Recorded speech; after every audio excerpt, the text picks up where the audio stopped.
दोस्तों, आज हम जानेंगे पाप कर्म क्या है और पुण्य क्या है। यदि आप ईश्वर की इच्छा के अनुकूल कोई भी काम करते हैं, वह पुण्य काम होता है। और जो काम ईश्वर के प्रतिकूल होता है, ऐसा काम करते हैं, तो वह काम पाप कर्म कहा जाता है। मनुष्य धरती पर रहकर जो भी कार्य करता है, उसकी सजा मरने के बाद तय की जाती है। सजा देना यमराज का उत्तरदायित्व होता है। जैसा कर्म करता है,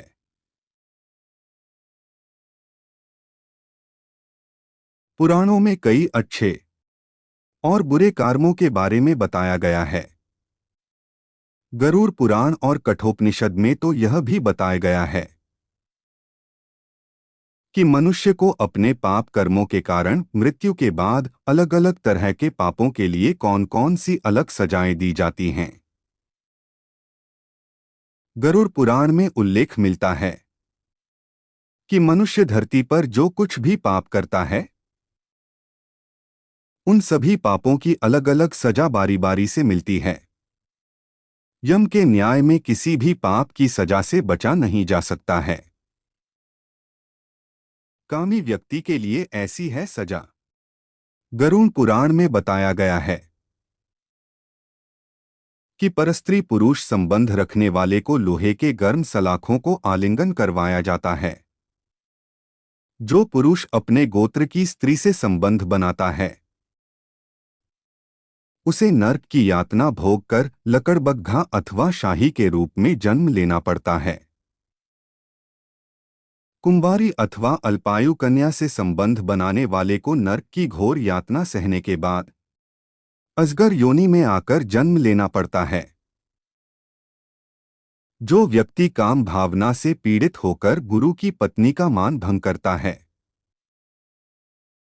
ऐसा व्यक्ति वर्षों तक नर्क की यातना सहने के बाद गिरगिट की योनि में जन्म लेता है।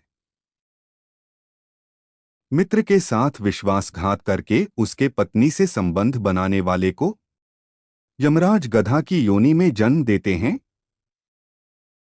लेकिन व्यभिचार और धोखा देने से भी बड़ा एक पाप है, जिसकी सजा कठोर है। महाभारत के समय एक व्यक्ति ने ऐसा पाप किया था। लेकिन आजकल बहुत से लोग ऐसे पाप करने लगे हैं। जानिए वह पाप क्या है और इसकी सजा क्या है। कृष्ण की दृष्टि से यह है सबसे बड़ा पाप। भगवान श्री कृष्ण ने दृष्टि में जो सबसे बड़ा पाप है, वह है भ्रूण हत्या। महाभारत युद्ध समाप्त होने के बाद जब द्रोणाचार्य के पुत्र अश्वत्थामा ने उत्तरा के गर्भ में पल रहे बालक परीक्षित पर ब्रह्मास्त्र का प्रयोग करके उसकी हत्या कर दी, तब भगवान श्री कृष्ण सबसे अधिक क्रोधित हुए थे। श्री कृष्ण ने उस समय ही यह घोषणा कर दी थी कि अश्वत्थामा का पाप सबसे बड़ा पाप है,